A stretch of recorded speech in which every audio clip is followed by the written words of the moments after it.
말씀과 함께 29쪽의 말씀을 제가 읽도록 하겠습니다.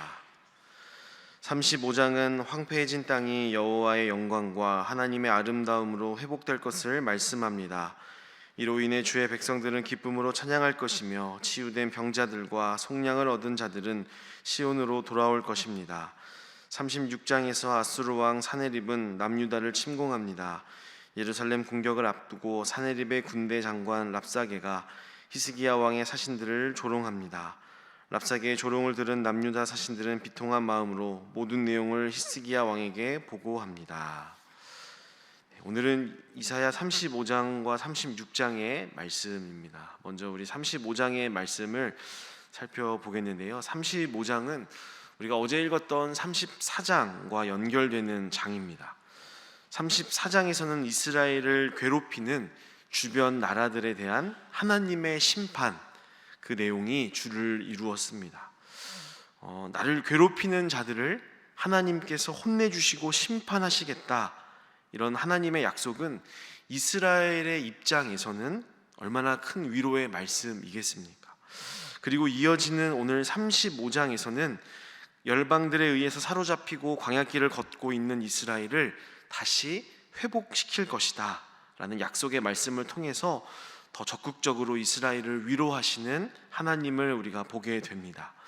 먼저 35장 1절과 2절을 보시면 광야와 메마른 땅이 기뻐하며 사막이 백합화와 같이 피어 즐거워하며 무성하게 피어 기쁜 노래로 즐거워하며 레바논의 영광과 갈멜과 사론의 아름다움을 얻을 것이라. 그것들이 여호와의 영광 곧 우리 하나님의 아름다움을 보리로다 라고 말씀을 합니다. 1절 말씀을 보시면 열방에 의해 망하고 끌려간 이스라엘을 무엇으로 비유를 하냐면 광야, 메마른 땅, 사막, 이런 이미지들로 비유하여서 표현을 합니다. 여러분, 광야, 또 메마른 땅, 사막, 이것은 전혀 기뻐할 일이 없는 땅입니다. 근데 하나님께서 이런 땅을 어떻게 바꾸시겠냐고 말씀하냐면 광야와 메마른 땅이 기뻐하며 사막이 백합화와 같이 피어 즐거워하며 무성하게 피어 기쁜 노래로 즐거워하며, 이렇게 말씀을 합니다. 기쁨과 즐거움이 가득한 땅으로 바꾸시겠다라고 약속을 합니다.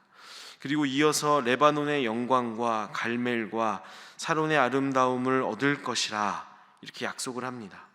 레바논의 영광, 갈멜, 사론은 모두 이스라엘의 가장 비옥한 초장지대, 또 농업지대를 의미를 합니다. 그러니까 가장 메마른 죽은 땅을 가장 생명력 가득한 땅으로 바꾸시겠다라고 약속을 하는 겁니다. 그리고 2절 마지막에 그것들이 여호와의 영광 곧 우리 하나님의 아름다움을 보리로다, 이렇게 약속을 합니다. 하나님은 어떤 분이십니까? 때로는 광야길을 걷게도 하시지만 그렇게 메마른 우리네 삶을 생명력 가득한 삶으로 뒤바꾸시는 분입니다. 그것을 경험하게 하셔서 우리로 하여금 기뻐하게 하시고 하나님의 아름다움을 보게 하시고 감사하게 하시며 찬양하며 그분을 예배케 하시는 분이시다라는 것을 우리가 알 수가 있습니다. 예언자는 이런 하나님을 소개하면서 이 하나님을 믿는 자들에게 계속해서 권면합니다. 우리 다 같이 3절과 4절을 읽어보겠습니다. 3절과 4절 말씀입니다. 시작. 너희는 약한 손을 강하게 하며 떨리는 무릎을 굳게 하며 겁내는 자들에게 이르기를 굳세어라, 두려워하지 말라. 보라, 너희 하나님이 오사 보복하시며 갚아주실 것이라. 하나님이 오사 너희를 구하시리라 하라. 아멘. 이 3절에서 말씀하듯이 하나님을 신뢰함으로 어떻게 해라? 약한 손을 강하게 하고 떨리는 무릎을 굳게 하라, 이렇게 용기를 갖도록 격려하고 있습니다. 근데 거기서 끝이 아니라 4절에서와 같이 겁내는 자들에게 이르기를 굳세어라, 두려워하지 말라. 보라, 너희 하나님이 오사 보복하시며 갚아주실 것이라. 하나님이 오사 너희를 구하시리라 하라, 이렇게 말씀하고 계시는 것처럼 여전히 하나님을 신뢰하지 못하고 또 상황과 환경이 주는 그 압도감으로 인해서 무서워하고 두려워하고 겁을 먹은 지체들에게 용기를 주라는 것을 말씀합니다. 마음을 굳게 먹으십시오. 두려워하지 마십시오. 하나님이 오셔서 갚아주실 겁니다. 하나님이 오셔서 구해주실 겁니다. 이렇게 말해주고 용기를 갖고 하나님을 신뢰하게 하는 중요한 메신저의 역할을, 그 메신저의 사명을 제시하고 있는 겁니다. 여러분, 이것은 하나님을 믿는 자들에게 주시는 정말 중요한 사명입니다. 우리가 공동체 안에서 서로가 서로에게 해 주어야 될 중요한 사명이자 사역입니다. 하나님께서는 우리가 각자 혼자 알아서 예배하고 찬양하고 말씀 공부하라고 부르시지 않았습니다. 공동체로 우리를 불러주셨습니다. 공동체로 존재하도록 하셨습니다. 왜 그러셨을까?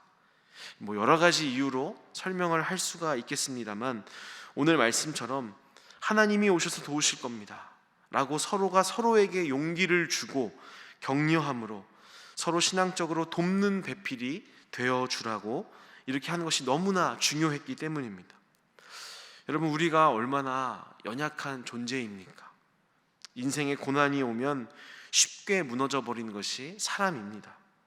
또 제 아무리 열심히 있는 목사, 장로, 권사, 그 어떤 직분자라고 해도요, 우리는 얼마든지 언제든지 죄로 인해서 쓰러지고 넘어질 수가 있는 존재입니다. 그러나 그것을 서로가 권면하고 격려함으로 인해서 고난으로 인해 넘어졌을 때는 다시 일으켜주고, 또 죄악의 길로 가고 싶을 때는 막아주고, 순종의 걸음을 걷는 지체들이 너무 힘들어서 이제는 시험 들어서 포기하고 싶을 때 잘하고 있다라고 응원을 주고 받음으로 견고한 하나님의 백성으로 우리가 자라갈 수가 있는 것입니다. 여러분, 코로나 한참일 때 많은 교회들이 비대면으로 예배를 드렸습니다. 그러면서 이런 질문이 많이 대두가 되었습니다.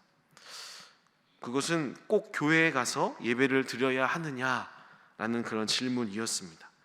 집에 가서도 편하게 영상으로 예배를 드려보니까 이렇게 신앙생활을 해도 괜찮은 것 같다라는 것을 느낀 것이죠. 영상으로 말씀도 잘 듣고 기도도 드리고 그러면 되지 않느냐라는 것이었습니다. 여러분, 이런 질문을 하는 이유는요, 신앙생활이 설교를 듣는 것, 또 기도하고 찬양하는 것이 전부라고 생각하기 때문입니다. 여러분, 신뢰할 만한 공동체에 소속이 되어서 나의 힘듦을 지체들과 나누고, 또 그것을 위해서 서로 기도해주고 서로 위로하고 응원하는 공동체의 힘을 경험한 적이 없거나 그 기쁨을 누려본 적이 없기 때문에 그런 질문을 하는 것입니다. 아마 이런 말을 우리가 많이 하기도 하고 들어봅니다. 교회는 하나님 보고 다녀야지 사람 보고 다니면 안 된다. 그렇죠? 여러분, 이 말을 많이 들어보셨죠? 우리는 이 말이 의미하는 것을 알고 있습니다. 그런데요, 가만히 생각해 보면 반은 맞지만 반은 또 틀린 말입니다. 여러분, 우리가 모여서 예배할 때 하나님의 말씀을 우리가 어떻게 전해 듣습니까? 목사라는 사람을 통해서 전해 듣습니다. 또 우리가 하나님을 찬양할 때 어떻게 합니까? 찬양을 담당하는 사람들, 찬양대, 찬양팀, 이들의 도움을 받아서 우리가 한 목소리로 하나님을 찬양합니다. 또 때로는 그 사람들을 통해서 하나님의 은혜와 또 임재를 경험합니다. 그 밖에 보이지 않는 방송팀, 안내팀, 또 식사를 준비하는 팀 등등 보이지 않는 여러 사람들의 헌신과 섬김을 통해서 우리가 하나님을 예배하고, 또 그 사람들을 통해서 하나님의 사랑을 우리가 느끼고 체험하고 경험을 합니다. 여러분, 이렇게 하나님은 사람을 통해서 당신의 은혜와 자비를 베풀기를 기뻐하시는 분입니다. 그래서 사람이 중요하고 공동체가 참 중요합니다. 우리의 예배의 주인공이 되시는 분은 하나님이시지만 그 목표를 향해서 나아가는데 정말 신뢰할 만한 공동체는요, 절대적으로 필요한 하나님의 선물이다라고 말할 수 있습니다. 물론 그 사람 때문에 우리가 때로는 상처를 받기도 하고 또 마음에 시험이 드는 경우도 물론 있습니다. 그러나 여러분, 사람을 통해서 역사하기를 기뻐하시는 하나님께서는 그러한 사람들을 통해서도 우리를 더욱더 훈련시키시고 또 성숙시키시고 선으로 이끄실 것을 신뢰하시고 계속해서 모이기에 힘쓰시기를 주님의 이름으로 축복합니다. 그래서 이 시간 첫 번째로 기도할 제목은 하나님의 이름으로 격려하는 공동체가 되게 하소서라고 기도하겠습니다. 하나님의 이름으로 격려하는 공동체가 되게 하소서라고 기도하겠습니다. 여러분, 우리 신일 공동체가 바로 그런 공동체가 되기를 소망합니다. 세상 사람들 누구와도 할 수 있는 정치 얘기, 주식 얘기들 말고요. 정말 모여서 각자 삶의 어려움, 또 고민, 말씀대로 살기 어려운 현실의 그런 갈등들을 나누고 말씀을 통해서 하나님의 이름으로 위로하고 격려하고 때로는 하나님의 뜻이 뭘까 토론하며 하나님을 향한 사랑과 믿음이 자라가는 그런 공동체가 되기를 주님의 이름으로 축복합니다.